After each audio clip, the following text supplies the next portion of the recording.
तो आज मैं आपको आयरन, कैल्शियम, फाइबर, प्रोटीन से भरपूर ड्राई नट्स लड्डू बनाने का सबसे आसान तरीका बताऊंगा। केवल हमारी कमर में दर्द, पीठ दर्द या खून की कमी हो जाती है शरीर में, तो आप ये लड्डू बना के खाइए। आपके शरीर में कोई भी अंदरूनी कमजोरी हो ना, वो भी इससे दूर हो जाती है। और आप इन्हें सिर्फ और सिर्फ 15 से 20 मिनट में बना सकते हैं और महीना भर स्टोर करके भी रख सकते हैं। तो 100 ग्राम मैंने काजू लिए, 200 ग्राम बादाम और 50 ग्राम यहाँ पे अखरोट का यूज करेंगे। तो जितनी मैं आपको क्वांटिटी बता रहा हूँ उतनी क्वांटिटी से आप बनाएंगे, आपके जो लड्डू हैं कम से कम 25 से 30 लड्डू बन के तैयार हो जाएंगे। 1 चम्मच आपने कढ़ाई में घी का डालना है। घी को आप यहाँ पे मेल्ट कर लीजिए। इन लड्डुओं को हम ना कम घी से भी बना के तैयार करेंगे, जो लोग घी वगैरह कम खाते हैं, और शुगर का यूज़ भी नहीं करेंगे। तो देखिए घी जैसे आपका हल्का सा गर्म हो जाएगा, इसमें आपने सबसे पहले बादाम डाल देने हैं। और बादाम को आपने ना एकदम लो फ्लेम में 1.5 से 2 मिनट तक यहाँ पे घी के साथ शैलो फ्राई कर लेना है। ड्राई नट्स को हल्का सा शैलो फ्राई कर लेंगे, आपके लड्डुओं की शेल्फ लाइफ बढ़ जाती है और उनका जो टेस्ट है वो भी चेंज हो जाता है। इसके बाद आप इसमें काजू डाल दीजिए और वैसे ही आपने गैस की फ्लेम मीडियम टू लो रखनी है। काजू को भी बादाम के साथ शैलो फ्राई कर लीजिए। तेज गैस में नहीं पकाना है, नहीं तो ना एकदम से बाहर से कलर आ जाएगा और इनमें वो क्रंच नहीं आता है। तो देखिए काजू भी हल्के से मैंने शैलो फ्राई कर लिए है। अखरोट भी मैंने इसमें ऐड कर दिए हैं। अखरोट को भी आपने हल्का सा शैलो फ्राई कर लेना है। अखरोट को ज़्यादा देर शैलो फ्राई करने की जरूरत नहीं होती है, नहीं तो उनका जो टेस्ट है ना वो कड़वा हो जाता है बाद में। अब इन सारे ड्राई नट्स को मैंने प्लेट में निकाल लिया है और कढ़ाई में थोड़ा सा घी बच गया था, इसमें 100 ग्राम कद्दू के बीज ऐड करेंगे और 100 ग्राम इसमें मेलन सीड ऐड करेंगे। आप मेलन सीड की जगह खीरे के बीज भी डाल सकते हैं और इनको भी एकदम लो फ्लेम में आपने हल्का सा शैलो फ्राई कर लेना है। तब तक शैलो फ्राई करना है जब तक ये हल्के से चटकना शुरू ना हो जाए। तो देखिए थोड़ा सा कलर इनका चेंज हो चुका है, इनको भी निकाल लीजिए। अब इसी कढ़ाई में आपने ना 1 छोटा चम्मच घी ऐड करना है। 100 ग्राम मैंने मखाना लिया था, मखाने को आपने थोड़ा सा घी डाल के शैलो फ्राई कर लेना है। इससे ना मखाने में एक अच्छा क्रंच आ जाएगा। जब हम इसको ग्राइंड करेंगे इसका अच्छे से पाउडर बन जाता है। मखाना एंटीऑक्सीडेंट से भरपूर होता है, ब्लड प्रेशर को कंट्रोल करता है और वेट लॉस में भी ये काफ़ी फायदेमंद रहता है। तो आपने थोड़ा सा मखाना इन लड्डुओं में जरूर ऐड करना है। ये देखिए 1.5 से 2 मिनट तक यहाँ पे मैंने मखाने को ड्राई रोस्ट कर लिया है और इसके बाद देख सकते हैं इसमें एक अच्छा क्रंच आ चुका है। इसको आप ऐसे भी खाना चाहें तो ऐसे भी हल्का सा शैलो फ्राई करके खा सकते हैं। अब इसको आप एक प्लेट में निकाल लीजिए। इसके बाद आपने कढ़ाई में ना 2 बड़े चम्मच घी के ऐड करने हैं। घी में अब हम ना गोंद को शैलो फ्राई करेंगे, क्योंकि गोंद जो होती है ना थोड़ी हार्ड रहती है। ज़्यादा घी डाल के इसको शैलो फ्राई करेंगे सॉफ्ट हो जाती है। तो 100 ग्राम मैंने गोंद लिया है। एकदम लो फ्लेम में आपने ना 2 से 3 मिनट तक इसको ना पका लेना घी के साथ में। गोंद के बहुत ही ज़्यादा फायदे होते हैं। इन लड्डुओं में ना ज़्यादातर गर्म चीज़ों का यूज़ किया जाता है।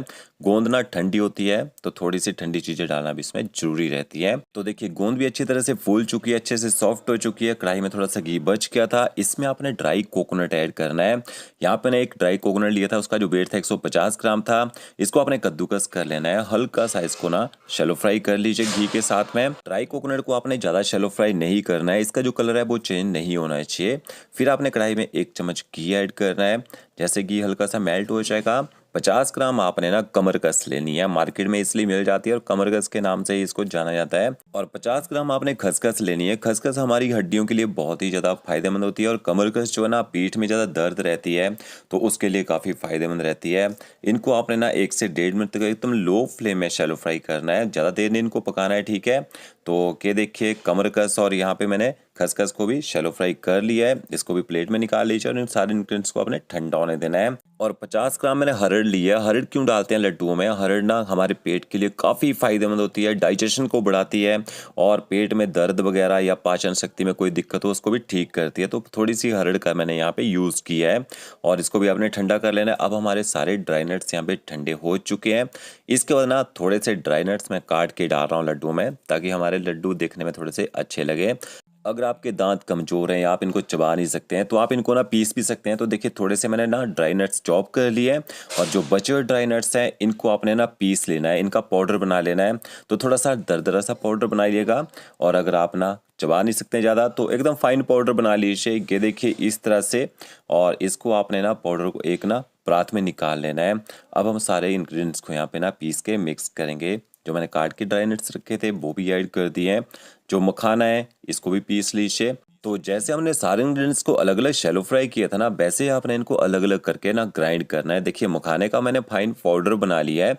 इसके बाद जो गोंद है इसको आपने अलग से पीसना है, इसको इकट्ठा किसी और इंग्रेडिएंट्स के साथ नहीं पीसना है। तो इसके अंदर घी रहता है तो ये चिपक जाती है। ठीक है, तो ये देखिए गोंद को भी मैंने अच्छी तरह से ग्राइंड कर लिया है। और इसके बाद आपने हरड़ हो गई, इसके साथ में आप खसखस और कमरकस डाल सकते हैं यहाँ पे। ठीक है, इन तीनों को इकट्ठा करके पीस सकते हैं। तो इन तीनों का भी मैंने देखिए पाउडर बना लिया है। तो इतने कम इंग्रेडिएंट्स में आपका ना काफ़ी सारा मिक्सचर बन के यहाँ पे तैयार हो जाएगा। जो कद्दू के बीज और मेलन सीड लिए थे वो मैंने ना साबुत ही ऐड किए हैं। आप इनको पीस के डालना चाहे पीस के भी डाल सकते हैं। और 50 ग्राम इसमें किशमिश ऐड करेंगे। आधा चम्मच आपने इसमें इलायची पाउडर ऐड करना है। इलायची पाउडर से लड्डू में एक अच्छा फ्लेवर आएगा। सारे इंग्रेडिएंट्स को अच्छी तरह से मिक्स कर लीजिए। तो देखिए इतने कम सामान में हमारा कितना सारा मिक्सचर तैयार हो चुका है। साथ में जो ड्राई कोकोनट रह गया था शैलो फ्राई किया हुआ, वो भी आपने इसमें ऐड कर देना है और इसको भी अच्छी तरह से मिक्स कर लीजिए। अब मीठा करने के लिए आप इसमें क्या डाल सकते हैं? मीठा करने के लिए आप 3 चीज़ों का यूज़ कर सकते हैं।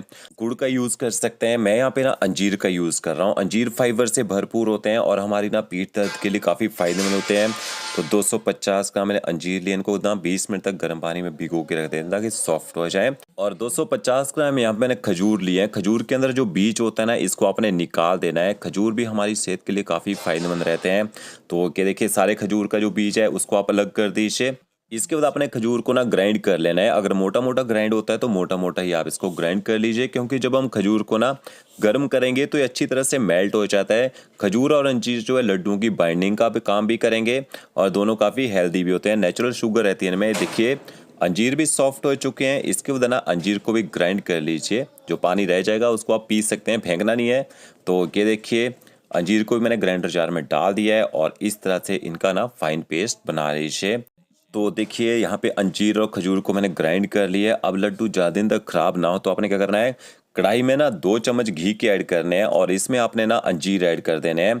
गैस की फ्लेम आपने मीडियम रखनी है। अंजीर को घी के साथ थोड़ी देर पका लीजिए ताकि जो मैंने इसमें पानी यूज़ किया था पूरी तरह से सूख जाए। अगर आप सस्ते में थोड़े से लड्डू बनाना चाहते हैं तो आप यहाँ पे ना 500 ग्राम गुड़ का यूज़ कर सकते हैं। उससे भी मिठास भी आ जाएगी और बाइंडिंग भी आ जाएगी। गुड़ को भी आपने घी के साथ ही मेल्ट करके डालना है। तो ये देखिए इसके बाद आपने इसमें खजूर भी ऐड कर देने हैं और खजूर को भी अच्छी तरह से मिक्स कर लीजिए। तब तक हल्का सा इनको लो फ्लेम में पकाइए जब तक अच्छे से मेल्ट ना हो जाए। तो देखिए खजूर और अंजीर अच्छी तरह से हमने पका लिए हैं और अच्छे से सॉफ्ट भी हो चुके हैं। इसके बाद आपने इनको ना गर्म गर्म ही मिक्सचर में ऐड कर देना है और इसको आपने ना हाथ से मिक्स नहीं करना है। देखिए इस तरह से थोड़ा सा पलटे से मिक्स कीजिए क्योंकि गर्म रहेंगे। और अगर आपने हाथ से मिक्स करना है तो थोड़ा थोड़ा मिक्सचर इनके ऊपर ना डाल दीजिए।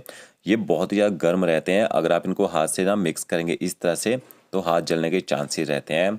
जैसे हल्के से ठंडे होना शुरू हो जाएंगे इसके बाद आपने इनको ना इस सारे इंग्रेडिएंट्स के साथ मिक्स कर लेना है। अच्छी तरह से मैश कर लीजिए। और एक बात, आपका जो मिक्सचर है जब गुनगुना रहेगा उस टाइम आपने लड्डू बनाना शुरू कर देने हैं। अगर आपका मिक्सचर ना बाइंड ना हो तो आपने क्या करना है, हल्का से इसको गर्म कर लीजिए। फिर ये अच्छे से गर्म होकर ना बाइंड हो जाता है। देखिए इस तरह से छोटे साइज के लड्डू बना के तैयार कर लीजिए। अब आपने इनको स्टोर कैसे करना है, आप इनको बिना फ्रिज से किसी स्टील के डिब्बे में पैक करके रख सकते हैं। सुबह खाली पेट खाइए, शाम को भी इनको खा सकते हैं।